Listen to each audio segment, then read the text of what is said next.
Hi guys, welcome back to my channel. My name is Rachel. My YouTube channel is Rachel Went Shopping, where we talk about all things fashion, luxury, but especially handbags. In today's video, I have an epic vintage Murakami unboxing for you, and it is epic because it is completing a collection of mine, and I cannot wait to get this piece open. Not only am I going to unbox this item, but I'm also going to reveal another vintage Murakami piece that I got a few weeks ago that I haven't had a chance to show you or talk you through yet. But without further ado, let's get this open so we can talk about it. And if you guys have been following my channel, if you've watched some of my other videos, you might have an idea of what this is when I say it's completing a collection of mine. All right, I've got the scissors. This is from eBay. It was from a Japanese seller. I'll actually look it up and talk you through that after we get it open. But for right now, I'm just gonna get right into it.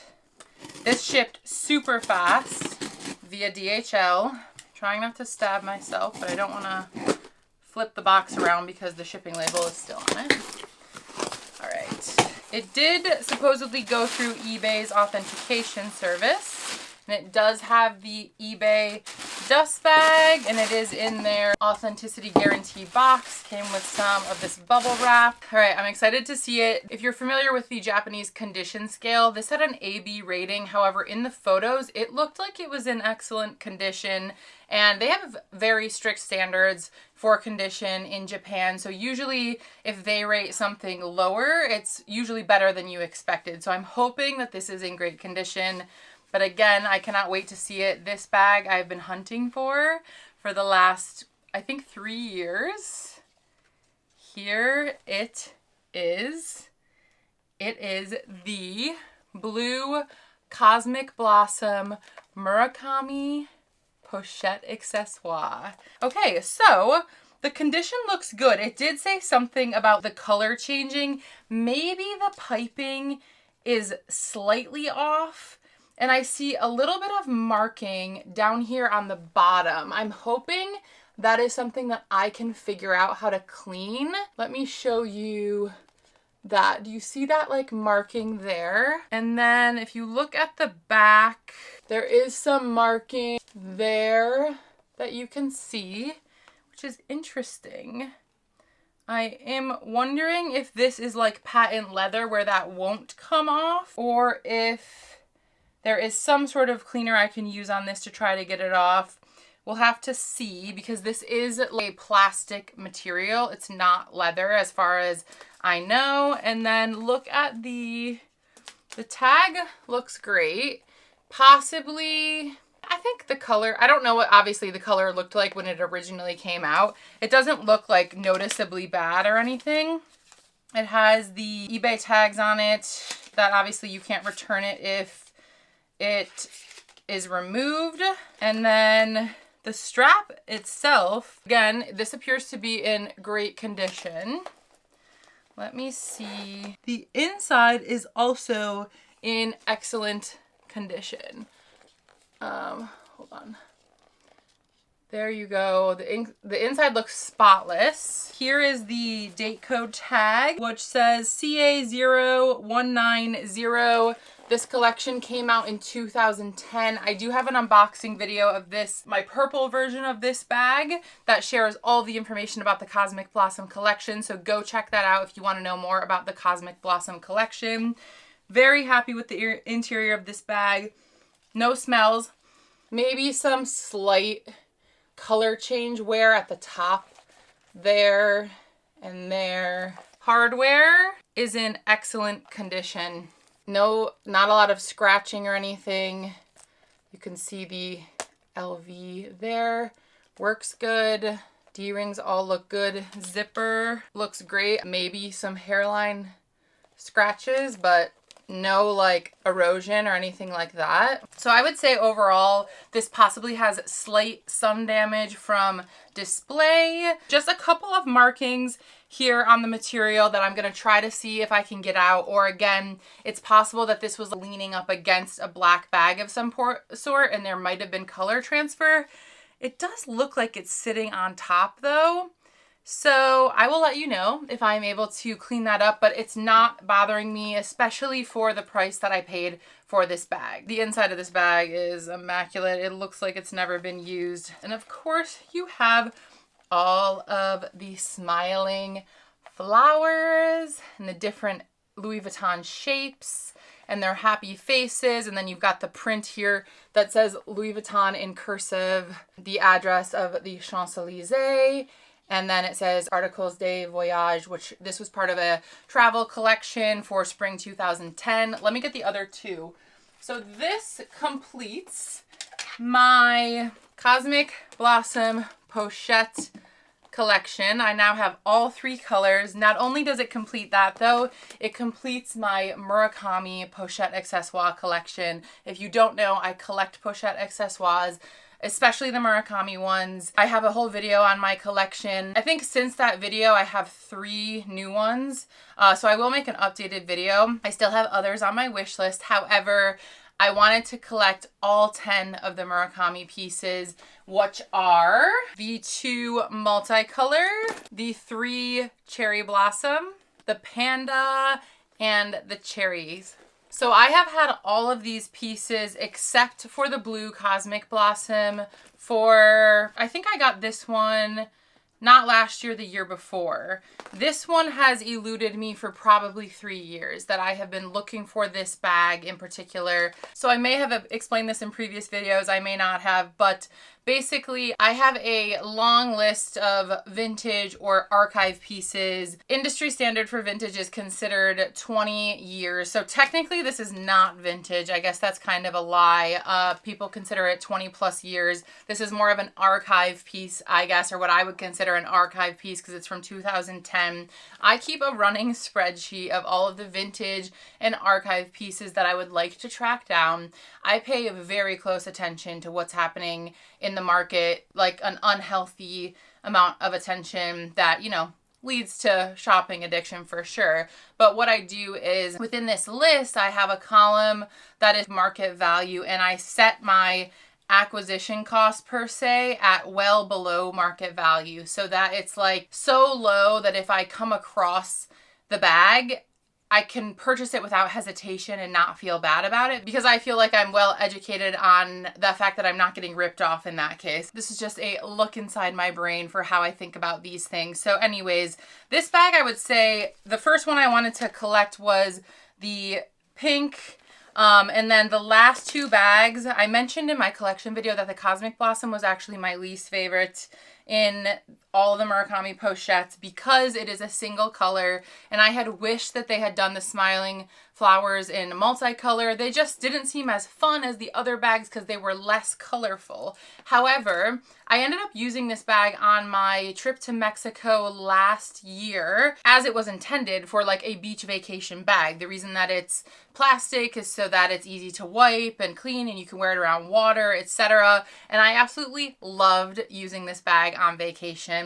I actually can't remember now if I brought the pink because I ended up liking this so much. And then I've always had my eye out for this for the right price. But the price that I set for acquiring these bags was under $400. So for example, I'm pretty sure I paid $340 or $350 for this bag. I'll put the original retail up on the screen. I don't have it in front of me, but that's a steal. I think I might have gone slightly above my threshold and paid around $450 for this one. Again, I can't fully remember, but I had a similar threshold for this. I wasn't going to pay over $400 or $500 for it. And there was one I was watching on Mercari for, it feels like 3 years, that was priced around $900. And again, it's just not something I'm willing to pay for this bag. And I think as the rumors of the Murakami re-release started getting more and more realistic, that Mercari one actually increased to like $1,200 or $1,300, and I was like, that's nuts. Again, I'm not paying that.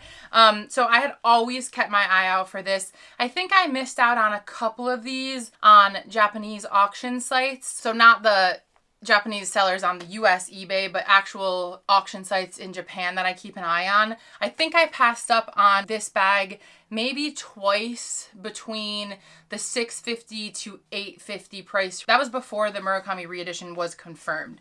So then after that, you know, all hell broke loose. The market has been insane. Prices have been insane. And this bag in particular had disappeared. There were none available except for that one for $1,300 on Mercari. You know, I always check for it. And then last week, it was last week or the week before, I saw this on US eBay from a Japanese seller, and I will look up the seller. And basically it was an auction, and the starting bid was $600.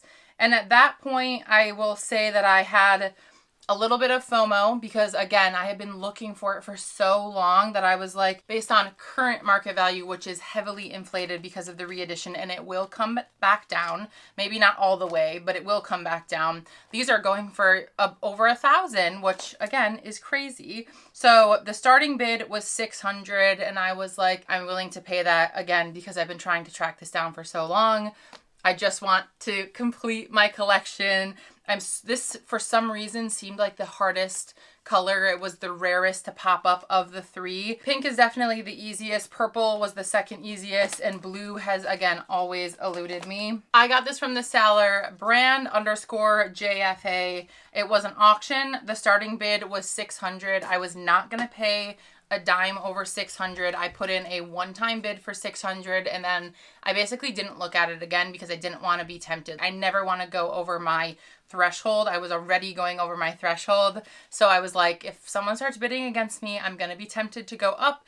I don't want to be in that situation. I put in my one single bid for $600 and nobody bid against me, and I won it for $600. So with shipping and tax, I think I ended up paying $671. I don't like it, but when you even out what I've paid between the three of these, I still got a great below market deal for the three of these, especially at current market value. If these are worth like $3,000 right now for the set of three, at that like middle end, I would say, then that means I paid, let's call it $1,500 for all three. So it's almost double what I've paid for these. So I feel good about that. And like I said, I am so happy that I have finally completed that Pochette 𝒤𝒃𝓃𝒾𝓃𝓈 collection.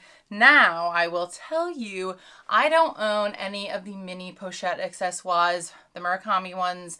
There are three technically available. They are, however, they were attached to the bucket bags. So you've got the cherry one that was attached to the cherry bucket, and then you've got the two multicolor fringe ones that were attached to the bucket fringe bags from 2006.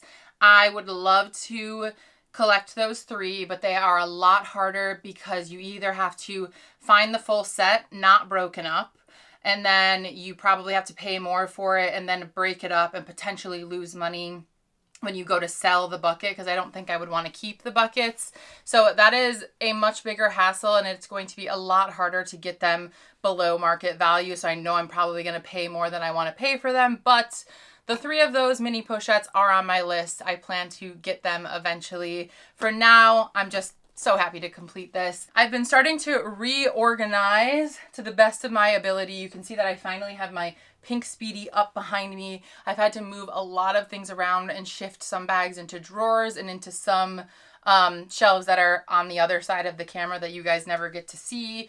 And just move things around, maybe consider selling things, but I rarely do that, so it's hard for me to decide to let go of things, but stay tuned.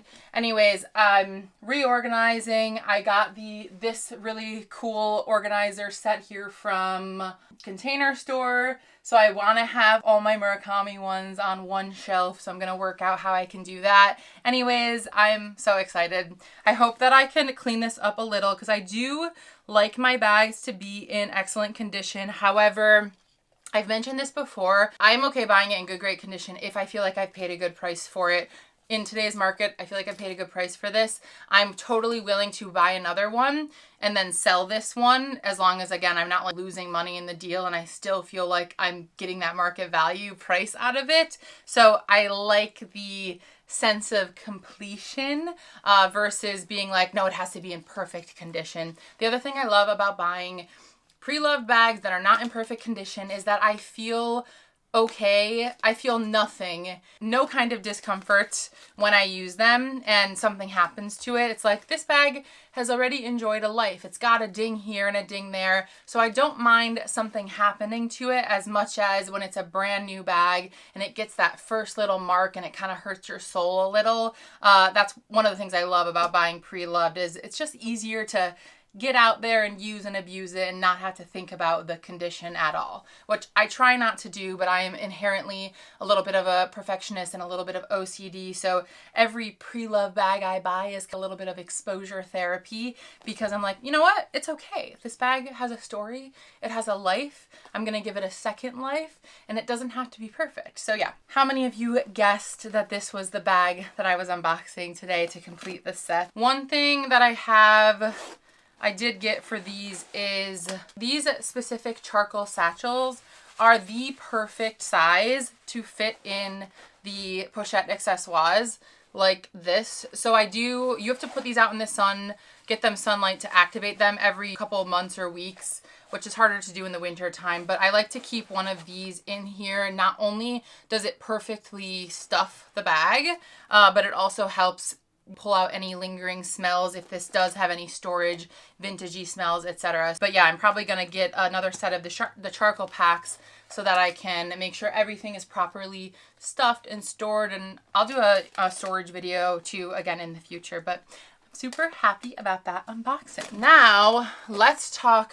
about another FOMO Murakami purchase that I will say I paid, I'll call it $200, $250 over my threshold for because I had a little bit of FOMO, but I still lucked out in terms of my threshold that I had set and getting this bag for a great price. Let me go grab it. I had to take my Labubu off of it. This is the I Need You bag, and I need to do a full video on the I Need You collection because you guys know I love to share the history of these bags, but the multicolor eyes collection is one of my favorites, and I would say it's the most unique and the most rare because these bags are numbered. They walked the runway in the first collection. I love these bags. They are expensive, and again, I set very low thresholds on my archive list. This one's open. So sometimes they're hard to acquire in the price that I'm willing to pay for it. But this bag was on Poshmark. I'm sure if you guys hunt for these bags, you would have seen it. It was priced, I think she had it priced for $2,500. Maybe she lowered it to $2,200. And I had been watching this one for a while, but I knew that it was not in excellent condition, particularly the bow. There's some staining there. But what I will say is that I could tell that her photos were low quality and bad lighting. So my assumption was that the bag was actually in better condition than her photos depicted, and I was right. The biggest thing I look for, I love a honey patina. I have no problems with a honey patina. The darkest patina I own is probably this one, and it's darker. It's a little darker than this. This one's getting there. I would love to find a better condition version of this one. I'm always on the hunt for this, but I have no problem with a patina. I just want it to be even with no major spots on it. So the biggest issue here was it looked like there's a spot here and it looks like it needs some conditioning or just like a cleanup. So I was like, you know what? I'm gonna put an offer out there and see if it looks better in person like I had predicted, and then if I can clean this up, maybe condition it, make it look better. Even if one day I could maybe get Louis Vuitton to replace the vachetta. I'm not sure if they do that for this style. If you've had it replaced for any of the eye multicolor pieces, let me know in the comments, especially like with the bow. But basically, I knew that she had this bag listed for, again, it was 2 or 3 years. It felt like I had been watching this one for a while, and a lot of people probably weren't buying it because the photos of it, the condition looked rough in the photos. There were just things about the listing that weren't perfect. Also, like the hardware needs some cleaning up, but it all looks like stuff that can be cleaned up. So again, I think she had it listed for 22 to 2400. Maybe it was 24, 25, and she kept lowering it. Maybe it was somewhere over 2000. And when the Murakami re-edition collection was confirmed, that's when I was like, they're releasing the regular multicolor pieces. I got very concerned that the I Love monogram stuff was going to go up in price, because it essentially makes it a little rarer because they didn't re-release the I Love collection. And so I had a little bit of a panic and a little bit of a FOMO, like I'm never going to get these for the price that I want to pay for them. And I was willing to get this in black or white, but my wish was always to have this one in white and the I Miss You in black. So my preference again was to get I Need You in white. I put out an offer to her. So my threshold, my market value threshold for this bag was $1,600.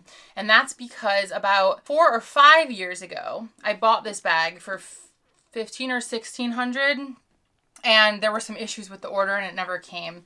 And I was so bummed. So because I almost got it, I just kept my threshold at that $1,600. That's what I wanted to pay. I offered her $1,600. She came back at $1,900, which I think was, again, a couple hundred below her, $2,200. And then I went back to her at $1,800 and she accepted. And I was hopeful that she was going to accept because, again, I'm pretty sure she had this bag listed for a very long time, at least 2 or 3 years, and hadn't sold it. So I was like, you know what, maybe she's like, I just want to get rid of this bag, so I'll throw it out there. That's the price I'm willing to pay for it, and if she accepts, she accepts. So I paid $1,800. I would have paid tax on that. So I can't remember what the final price was, but I am happy. This was just $200, $250 over my threshold. It's in better condition than I expected. I am going to attempt to do a cleanup on this bag, which I will try to film if I do it. Again, cleaning videos are very difficult. The only issue with this bag was that it doesn't have a pungent vintage musty smell, but it has a little bit of it. So that is one thing that I am working through getting rid of. I had 2 things that, I mean, I've made videos about how to get smells on bags. I've had success with these bags with, let me show you. These little, what are they called? Odor citrus ones from Home Depot. So I have this, I wrapped it in a lot of tissue paper and I stuffed this in here to help with that. And I can smell it. I definitely think it's helping. I think though a clean on the outside is going to help. And then I also am testing something new, which is this lavender odor removing packs from Fresh Wave. They're supposed to be for like small spaces, you know, closets, etc. You put it in this little, it's like a sachet, what do you call that? Of beads. Yes, and then you put it in, and I like lavender scent. I don't love the citrus scent, but those work, those Audubon ones. So apparently you put this in here, and then I was going to test this in there. So I'll let you know if that works or not, and I will hopefully film a cleaning video of this, and then I will make a separate video about the I Love monogram collection. It's a very important collection for Murakami. I'm still on the hunt for a couple of pieces. I really like the I Need You and the I Miss You. Those are my favorite from this particular collection. Some of these are priced drastically. I love on the vintage Murakami, you guys, how everything about this looks hand painted. Even though it's not hand painted, it is silk screened. It just looks like art on a bag, and I am obsessed with this collection. I'm so happy. So happy. If you guys follow Smiling Cats Couture, I'll link her down below. I told her that I've been on the hunt for this bag, and I sent her pictures as soon as I got it because I was so happy. And I opened it ASAP and I couldn't film it because it was from Poshmark. I really wanted to check the condition and make sure it was nothing crazy, especially if people have bags listed for like 2 years plus. You never know what could happen to that bag within those 2 years and whether or not they updated the images. So I opened this very quickly. My husband actually filmed me unbox it just to make sure if anything went wrong, it was on camera, and give the seller their rating. So yeah, this one, like I said, it's numbered. This is number $4.24. If you're watching this and you sold me this bag, thank you. It went to a very happy collector, and I promise I'm not reselling this. I just don't want to overpay for bags. So I'm so excited that I get to add this to my collection. The canvas too is like white. It's in immaculate condition. It looks so good. There's the back of the bag. I love the studs on the original collection. They're like more of a pyramid than the new collection. I love that the strap is adjustable. How cute is this bag? You guys know I have trouble styling the white multicolor, but this one is just so fun and girly. And like I said, I feel more comfortable using pre-loved bags, whereas if I had bought the new Murakami white multicolor collection, I feel like I would have been scared every time I used it about the vachetta. And I think I can have more fun with this because it is pre-loved. So yes, I just wanted to show that to you guys. So this was a 2024 purchase. This is technically my first vintage purchase of 2025. So in 2024, I believe I bought 3 vintage bags. I got the 𝒞𝒽𝒾𝓃𝒹𝓈 Pochette, which I unboxed in May. Check out the cleaning video I just put up. I brought this baby back to life. I got this one in December, and I think I got this one in November or December. I can't remember. It was a couple weeks ago. And then I got this one in December around Christmas time. So I believe these are the 3 bags that I got in 2024. And then this is my first vintage unboxing of 2025. So thank you so much for watching me unbox and reveal some vintage and archival Murakami pieces. The OCD collector in me was dying to complete this collection, and I just feel this sense of joy and completion in my soul because I have all 10 of these bags. And I know some of you think I'm crazy, some of you totally understand. But yeah, thank you so much for watching this video, guys. I cannot wait to talk more about Murakami and the upcoming collections. Please give this video a thumbs up if you enjoyed it. I cannot wait to read your comments down below. Subscribe to watch all of my videos and get notified when I post new ones because I'm very inconsistent, but I promise I am trying. I hope you all are having a wonderful day, and I will see you in my next video. Bye bye.